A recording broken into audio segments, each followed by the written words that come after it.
Hello student, welcome to online lecture series on Analog Circuit ETC Semester 4 subject. Myself Kapil Dama, Assistant Professor, Science Institute of Technology and Management, Farugnagar, Gurugram. This is lecture number 17 in Unit 4. The following topic we will cover in this lecture. The concept of operation amplifier modes regarding the open loop and closed loop. Also we discuss the gain, bandwidth product and frequency response. Okay students, let's see what are the open loop and closed loop operating modes in operation amplifier. So there are two kinds of operating modes, that is open loop mode and closed loop mode. So the modes often using an operation amplifier, just as you see the output, one of the possible states, that is plus Vsat or plus minus V saturation. So the modes using in operation amplifier, we have two loop, open loop and closed loop. In open loop, as you see, the output assumes one of the possible output states, that is plus V saturation or minus V saturation, that is dual supply it has. So amplifier acts on as a switch only. Okay. If we talk about the closed loop, the utility of an operation amplifier can be greatly increased by providing negative feedback. Okay. So in open loop there is no feedback, and closed loop we are providing a certain kind of feedback. The output in this case is not driven into saturation and the circuit behaves like a linear manner. जैसे कि आप देख रहे हैं student कि close loop के अंदर चूंकि हम फीडबैक प्रोवाइड करते हैं, तो फीडबैक प्रोवाइड करने से क्या है कि जो सर्किट का ऑपरेशन है वो सैचुरेशन मोड में नहीं जाएगा और सर्किट हमेशा लीनियर मूवमेंट में, लीनियर मैनर में बिहेव करेगा. Now open loop configuration of operation amplifier, we have the voltage transfer characteristic, that is that indicates the inability of operation amplifier to work as a linear small signal amplifier in the open loop mode. तो आप जैसे कि देख रहे हैं student, whenever you are operating the operation amplifier in an open loop mode, the amplifier will work as a linear small signal amplifier. So such an open loop behavior of the open loop operation amplifier find some rare application like voltage comparator, यानी कि दो voltage को compare करना, which one is greater, zero crossing detector and etc. So these are the certain examples where you use the open loop configuration of operation amplifier.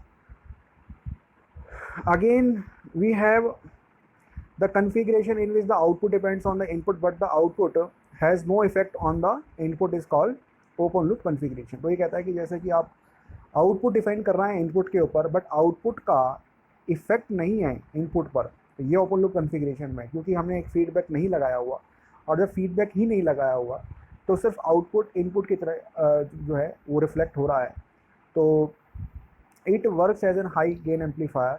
Operation can be use in 3 modes. जैसे कि आप देखते हैं कि हमने पिछली classes में various operating modes पढ़े, तो उसमें से जैसे कि आप देखते हैं कि डिफरेंशियल एम्पलीफायर है, non inverting amplifier, inverting amplifier, इस तरीके से ओपन लूप कॉन्फ़िगरेशंस में हम इसको यूज़ कर दिया करते हैं. डिफरेंसेस कि आप उसमें फीडबैक इस्तेमाल नहीं करते हैं. अब बात आती है कि why operation amplifier is generally not use in open loop mode, क्यों नहीं किया जा सकता. तो जैसे कि आप देख रहे हैं कि that is the open loop of the operation amplifier is very large. The gain, whatever the gain is obtained in the operation amplifier in open loop is very large. तो very small input voltage drive the output amplifier to the saturation level. तो saturation level पर ही थोड़ा सा small input जो है ना वो आउटपुट पे ड्राइव करता है. तो output is at its positive saturation और नेगेटिव सैचुरेशन. जैसे कि आपको पता है कि ट्रांसफर करेक्टरिस्टिक्स में हमारे पास अगर मैं आपको दिखाऊं कि ट्रांसफर करेक्टरिस्टिक्स में अगर इस तरीके से बात करें, तो ये सैचुरेशन पॉइंट हो गया नेगेटिव का और ये सैचुरेशन पॉइंट हो गया. This is the linear part. तो ये नेगेटिव है और ये पॉजिटिव है. ओके स्टूडेंट, तो हमेशा जो है वो लीनियर ऑपरेशन के अंदर काम करेगा. कभी भी वो या तो आउटपुट पॉजिटिव सैचुरेशन में होगा या नेगेटिव सैचुरेशन में होगा. तो voltage minus V saturation depending upon which input V1 और V2 is more than the other. तो ये डिपेंड करेगा कि जो माइनस और प्लस का जो कंसेप्ट है वी सैचुरेशन के अंदर, वो किस पे डिपेंड करेगा कि यानी कि the magnitude value of the V1 और V2, यानी कि कौन किससे बड़ा है. तो for AC input voltages output में switch between positive and negative saturation voltages. Okay, तो जैसे कि आप देख रहे हैं यहाँ पे differential input VD with range AB और range A B is very small, differential input exceed range A B, यानी कि रेंज ए बी से जब बढ़ जाती है तो आप देखेंगे कि उसकी जो रेंज है वो छोटी सी हो जाती है.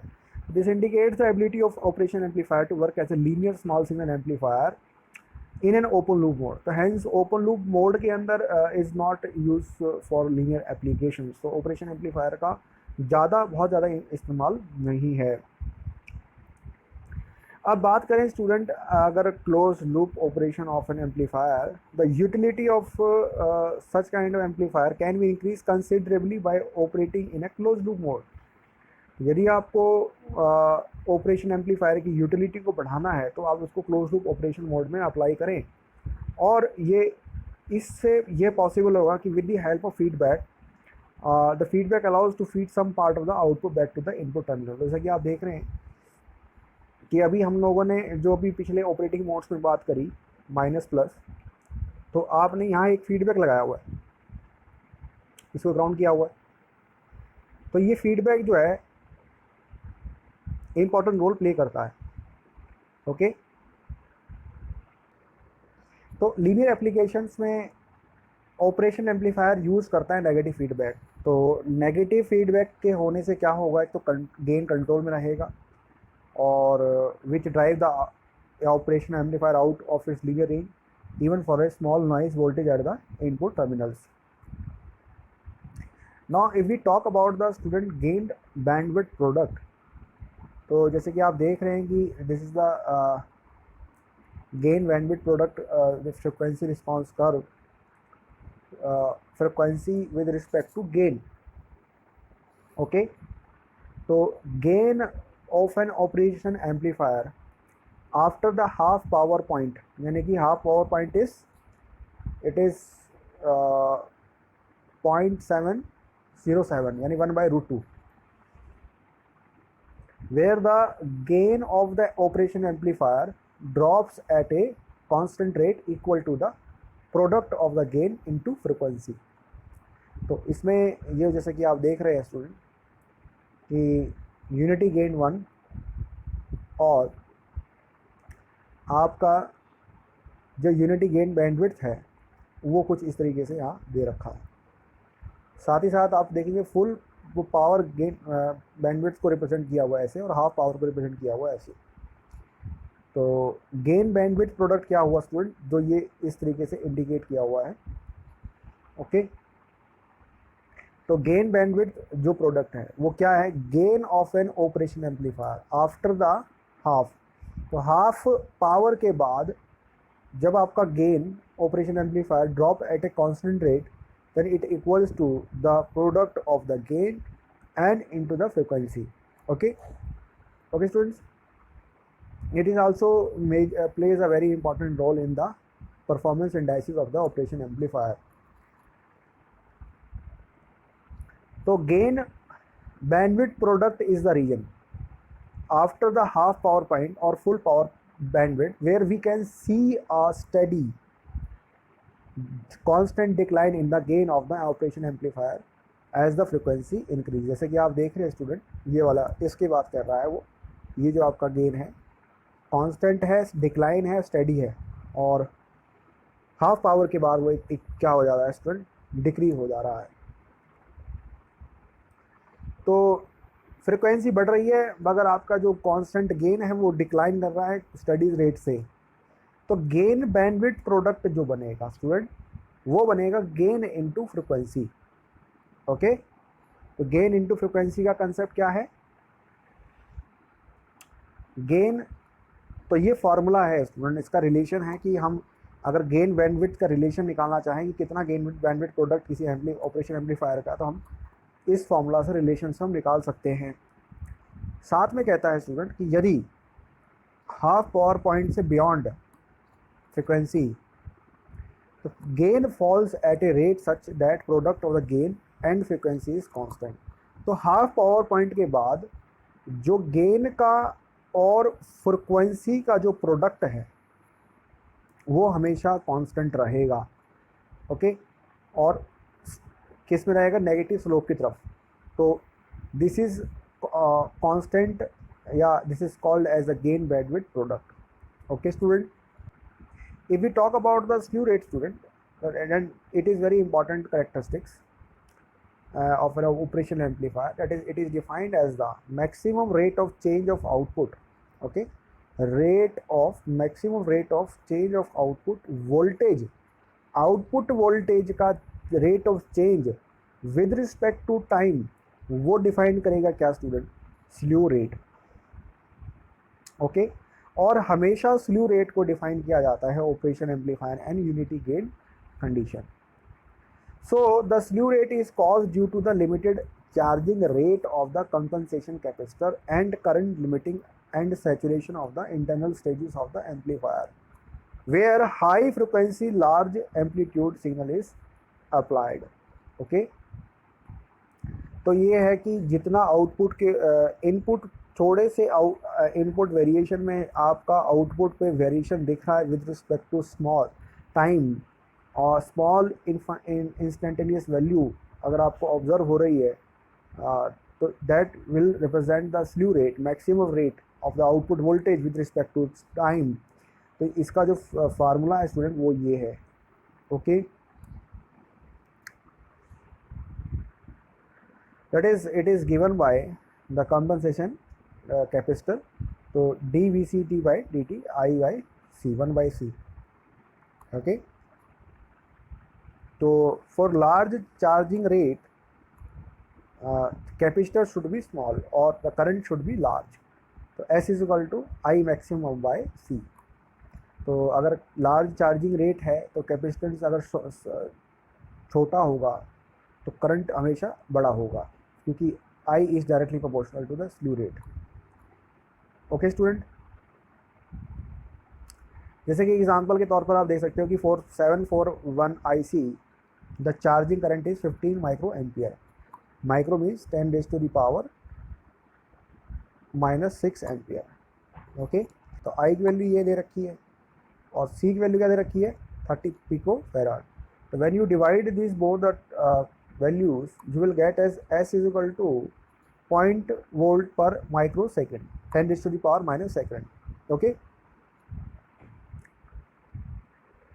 now if we talk about the AC characteristics or frequency response, as you know, the internal characteristics of the internal equivalent circuit diagram of operation amplifier, where you study about the input resistance and the differential voltages V1 and V2, and there is a current control device. There is the output resistance which is connected in the feedback resistance. There is a capacitor.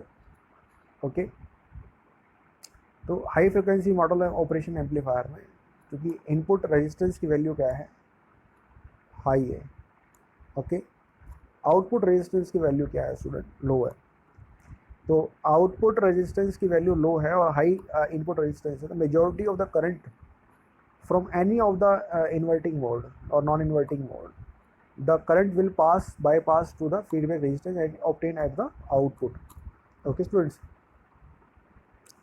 this is the body plot representation of open loop gain versus frequency. तो हर बार ये जैसे आप देख रहे हैं कि F1, F2, F3 के respect में -20 dB का डिकेड आप देखेंगे, ठीक है ना, और स्टेडिली एंड कांस्टेंट डिक्लाइन आपको दिखेगा. ठीक है, तो कहने मतलब ये है कि जैसे जैसे आपका ग्राफ फ्रिक्वेंसी की रिस्पांस में बनेगा तो हाफ पावर के बाद आपका जो है डिक्लाइन कांस्टेंट रेट से बढ़ेगा. So students,